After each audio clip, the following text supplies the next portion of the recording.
Hai, Assalamualaikum warahmatullahi wabarakatuh. Selamat bertemu kembali di Pustaka Guru. Kali ini kita akan sharing kepada teman-teman semuanya yang akan tes SKP PGSD nanti mulai September ini ya. Mudah-mudahan teman-teman selalu diberi kesehatan dan kemampuan untuk selalu belajar karena pesaing kalian juga tentu sudah mempersiapkan diri belajar dengan tekun. Nah, kalian juga harus jangan lengah ya. Nah, kali ini kita akan share tentang FR SKP PGSD per 2 September 2020 atau hari kedua tes pelaksanaan SKP. Nah, selain itu juga kita akan memberikan contoh soal dan sekaligus pembahasannya. Nah, lebih menariknya kita akan memberikan plus materinya buat teman-teman nanti bisa mengambil atau mengunduh file-filenya setelah nanti saya berikan linknya. Nah, tentu teman-teman harus jangan skip video ini karena ini insya Allah sangat membantu buat teman-teman ya, paling sedikit paling tidak untuk menambah pemahaman dan wawasan teman-teman. Kita intinya sharing bersama, kita belajar bersama. Baik, langsung saja ke materi yang pertama atau FR yang pertama. Nah, FR yang kali ini yang pertama adalah tentang kesulitan belajar ya teman-teman. Ada penilaian, evaluasi, ada remedi lagi dan pengayaan. Nih 5 soal tentang remedi dan pengayaan. Kemudian kompetensi profesional, penyusunan silabus, kemudian disajikan KD dan indikatornya, terus kita disuruh mencari penilaian yang cocok ya. Kalau kemarin ada dicari bagaimana metode pembelajarannya, kalau KD-nya ini, indikatornya ini nih. Kemudian yang ke-8 ini ada ideologi Pancasila, ada yang seterusnya ke-9 pengamalan Pancasila, ini masuk ke PKN ya, ke profesionalnya. Kemudian ada perdagangan internasional juga ke IPS, ada politik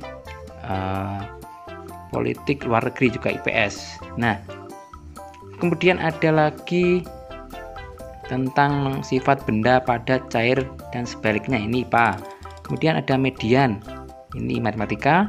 Kemudian waktu berpapasan, ini juga matematika. Nah, untuk FR yang kedua, ini dari teman juga di grup Telegram ada tambahan FR yang pertama. Ini saya yang menarik ini di sini. Saran saya perdalam materi pedagogik karena ternyata soal pedagogik saya dapat sekitar 50 soal. Nah, cukup lumayan. Nah, kalau saya mengamati memang untuk pedagogik di SKP tahun ini cukup banyak. Kemarin di video sebelumnya juga saya mengatakan prediksi saya ini tidak hanya 30% tetapi lebih dari 30%. Nah, kalau 50 soal berarti kan 50% pedagogiknya, sedangkan yang profesionalnya 50%. Itu ya. Jadi ini teman-teman ada menyarankan untuk memperdalam pedagoginya. Betul itu ya. Kemudian untuk bahasa Indonesia. Di bahasa Indonesia itu ada tentang tema, kemudian amanat, watak dan kalimat utama. Biasa ada paragraf tentang cerita, kemudian kita menentukan temanya, amanat, watak, kalimat utama dan lain sebagainya. Itu bahasa Indonesia tentang itu. Insya Allah mudah kali ini. Kemudian matematikanya juga jangan terlalu dipusingkan. Karena apa? Karena cuma sedikit nih. Intinya mulai sekarang pelajaran yang hitung-hitungan dikendorin belajarnya dan diketatkan yang pedagogiknya. Nah, kalau menurut saya juga jangan terlalu, maksudnya dikendori itu bukan berarti kita tidak belajar tentang hitung-hitungan. Kita tetap belajar, tapi porsinya kita kurangin. Kita lebih ke pedagoginya dulu. Baru nanti untuk hitung-hitungan atau materi profesional kita belajar lagi. Nah, intinya seperti itu ya. Jadi bukan berarti dikendorin tidak belajar, tidak, tetap belajar. Kemudian tentang RPP, silabus. Nah, prota, promes, media, penilaian, pengayaan dari remedi ini keluar lagi. Jadi FR1 dengan FR yang kedua, kalau saya lihat ini 60% atau bahkan 70% itu sama soalnya. Sama soalnya. FR1 dan kedua ini, bahkan FR yang tanggal 1 September juga sama, seperti ini. Nah, kemudian FR yang ketiga ini cukup menarik juga. Ini ada 100 soal. Jadi 100 soal, nanti 50%-nya otomatis di pedagogik. Kemudian sama, ini prinsip pengembangan kurikulum, komposisi silabus dan RPP. Nah, ini ya, di komponen, bukan komposisi tapi komponen silabus dan RPP itu apa saja. Nanti kita akan bahas di soal di video ini ya. Kemudian profesional ini sama, tema, menentukan tema bahasa Indonesia. Kemudian di matematika tentang berapa persen keuntungan. Ini kemudian permutasi dan kombinasi, ini satu materi ditambah dengan peluang, ini sama ya. Kemudian ada perbandingan balik nilai atau senilai juga ada. Nah, ini intinya matematikanya itu sebenarnya hitungannya tidak terlalu sulit untuk matematikanya. Ini ya, kalau dilihat dari FR yang ada. Baik teman-teman, kita langsung ke pembahasan soal saja ya. Soal dan pembahasannya. Oke, soal yang pertama. Langkah-langkah penyusunan program tahunan sebagai berikut. Ada 1, 2, 3, 4, 5 ini ya. Nah, langsung dibaca pertanyaan saja biar nanti kita teman-teman saat menjawab soal itu tidak memakan waktu yang lama, langsung baca ini pertanyaan itu apa. Langkah-langkah yang tepat penyusunan program tahunan adalah titik-titik. Nah, kita lihat ada yang salah atau tidak, atau mungkin susunannya yang salah. Nah, kalau kita lihat di sini ada satu yang bukan termasuk langkah-langkah penyusunan program tahunan. Nah, di sini kalau yang nomor 2 ini masuk ke dalam penyusunan program semester, bukan tahunan. Jadi nomor 2 tidak masuk ke program tahunan ya. Jadi atau langsung aja ke pilihannya. Kalau pilihannya ada angka 2, ini otomatis salah. Nah, jadi yang betul jawabannya adalah yang B ya. Mudah sekali, cepat ini. Kalau kita tahu tekniknya itu. Jadi jika ada yang nomor 2, tapi teman-teman harus paham dulu langkah-langkah program tahunan itu apa saja, jadi lebih mudah untuk menjawabnya. Nah, ini yang pertama, langkah-langkahnya adalah menelaah jumlah tema dan subtema. Oke, nomor 1 betul kan. Dan yang kedua, menandai hari-hari libur permulaan tahun pelajaran, minggu efektif. Ini yang nomor 3 juga betul. Kemudian menghitung jumlah minggu belajar efektif. Nah, nomor 4 jumlah minggu efektif betul. Kemudian yang nomor 4, mendistribusikan alokasi waktu jam minggu belajar efektif. Ini yang nomor 5 juga betul. Jadi yang bukan yang 2 ya, karena 2 itu ini langkah-langkah dalam penyusunan semester. Oke, nomor 1 sudah kita jawab. Kemudian yang kedua, langkah-langkah menentukan program semester sebagai berikut. Nah, ini tadi ya, program semester menelaah kalender pendidikan. Betul. Kemudian menghitung jumlah. Nah, kalau di sini saya lihat ini betul semuanya, betul semua. Ini adalah langkah-langkah penentukan program semester. Hanya saja di sini susunannya itu salah atau ada yang dibalik-balik. Nih, oke, kita lihat pembahasannya. Yang pertama, menelaah kalender. Oke, nomor 1 betul. Kemudian yang urutan yang kedua, menandai hari-hari libur. Nah, harusnya nomor 2 adalah menandai hari libur. Jadi nomor 2 harusnya 1, kemudian 3. Nah, 1 dan 3 itu kan langsung ada di pilihan opsi yang C ya. 1, 3. Baru nomor 4 adalah jumlah hari efektif.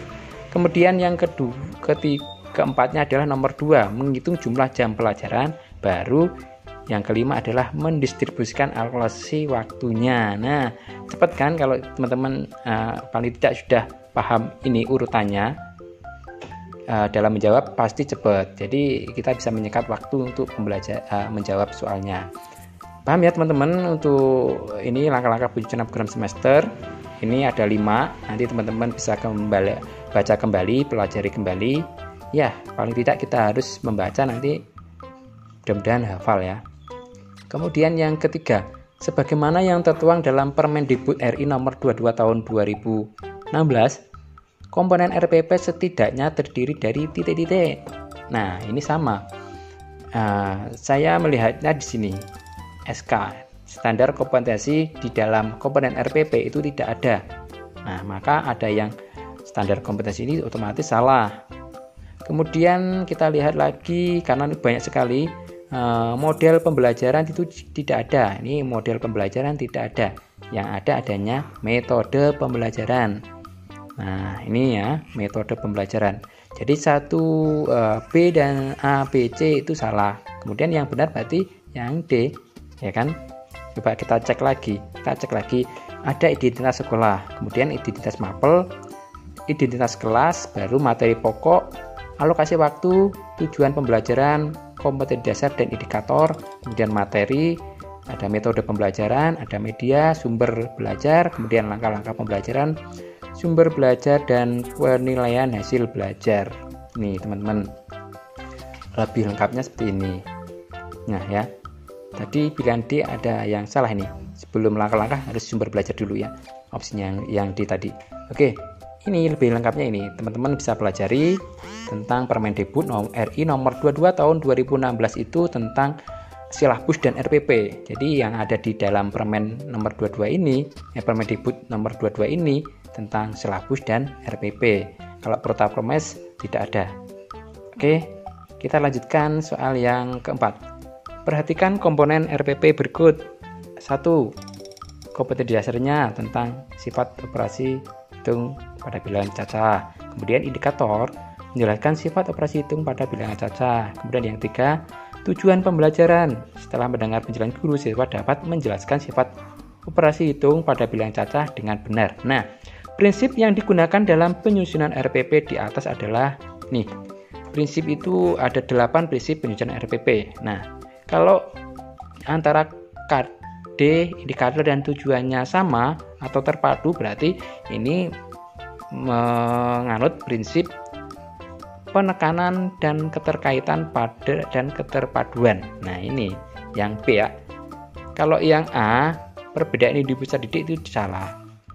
Kemudian pengembangan budaya membaca itu biasanya ada pada langkah-langkah pembelajarannya. Seperti apa? Misalnya suruh membaca buku, berarti itu di langkah-langkah pembelajarannya kalau kita lihat. Kemudian yang D, mendorong partisipasi keaktifan peserta didik. Kita lihat di metode pembelajarannya seperti apa. Apakah berkelompok, diskusi, berkelompok, dan lain sebagainya. Itu. Kemudian yang E, mengakomodasi pembelajaran tematik terpadu. Biasanya antar terkaitan mapel atau mata pelajaran atau mupel, muatan pelajaran di dalam satu tema. Nih, jadi pembahasannya atau materinya tentang komponen RPP ini adalah sebagai berikut. Ada 8 ya teman-teman untuk komponen atau prinsip penyusunan RPP.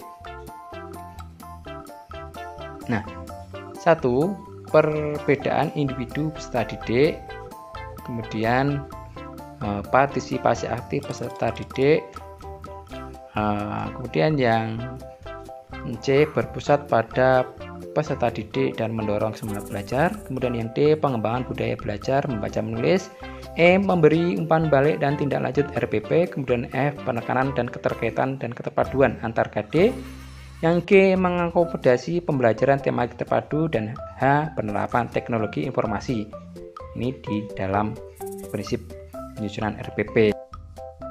Nah, kita lanjutkan ke FR berikutnya. Ini hanya FR tambahan ya buat teman-teman tentang pedagogik.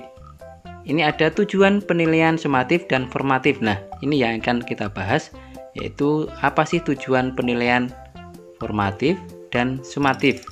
Oke, langsung ke tes sumatif dulu.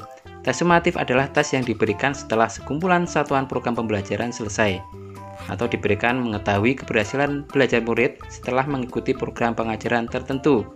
Bisa dilakukan pada akhir tahun atau akhir semester. Nah, tes yang dimaksud untuk menentukan berhasil atau tidaknya siswa sebagai syarat untuk melanjutkan pendidikan pada jenjang yang lebih tinggi. Tes sumatif dilaksanakan dengan tujuan. Nah, ini tujuannya adalah untuk menentukan nilai yang menjadi lambang keberhasilan siswa setelah mereka menempuh proses pembelajaran dalam jangka waktu tertentu. Nah, kalau boleh saya katakan lebih mudahnya adalah tes sumatif ini semisal atau seperti tes akhir semester dan tes kenaikan kelas. Nah, ini yang dimaksud dengan tes sumatif. Jadi, kita peroleh nilainya, kita cari nilainya. Ini untuk menentukan tindak lanjut pendidikan yang lebih tinggi. Nah, bedanya dengan apa dengan tes formatif? Kalau tes formatif ini ya, tes formatif ini dalam bentuk tes yang bertujuannya hanya untuk memberikan feedback atau umpan balik ke peserta didik. Tes ini dilakukan pada saat sedang berlangsungnya kegiatan belajar mengajar atau kegiatan KBM. lebih tepatnya tes formatif dilakukan pada akhir topik atau pokok bahasan. Nah, kalau boleh saya katakan adalah semisal seperti ulangan harian. Nah, fungsi tes formatif ini sebenarnya untuk mengetahui suatu tingkat keberhasilan dan kegagalan dalam kegiatan belajar mengajar. Jadi yang diukur itu bukan nilai siswanya, tapi pembelajaran itu. Kira-kira siswa bisa atau tidak dalam pembelajaran yang berlangsung hari ini, misalnya itu. Nah, ini tes formatif hanya untuk tujuannya untuk memberikan feedback saja, umpan balik keberhasilan pembelajaran kali ini, gitu ya teman-teman. Intinya tes sumatif itu lebih jangkanya panjang, sedangkan formatif jangka waktunya pendek. Oke, demikian teman-teman untuk pembahasan FR PGSD 2 September 2020 atau FR SKB yang kedua, tes yang kedua, hari yang kedua. Mudah-mudahan sedikit punya gambaran buat teman-teman. Tentu tindak lanjutnya adalah teman-teman langsung belajar mencari informasi atau materi yang sekiranya muncul di FR ini ya. Jadi lebih fokus belajarnya, tidak melebar kemana-mana. Jadi karena waktunya sudah mepet, silahkan teman-teman bisa belajar secara mandiri mencari informasi materi-materi ini. Nah, jika teman-teman menginginkan file, saya buat file PDF ya, video ini saya buat file PDF, jadi nanti ada muncul FR-nya, ada muncul contoh soal yang tadi saya bahas, kemudian seperti rangkuman seperti ini nanti akan muncul. Silahkan nanti teman-teman buka di link deskripsi, silahkan unduh FR atau materi video kali ini. Demikian, mudah-mudahan bermanfaat buat kalian. Kita lanjutkan di video selanjutnya tentang penilaian ya. Oke, terima kasih. Wassalamualaikum warahmatullahi wabarakatuh.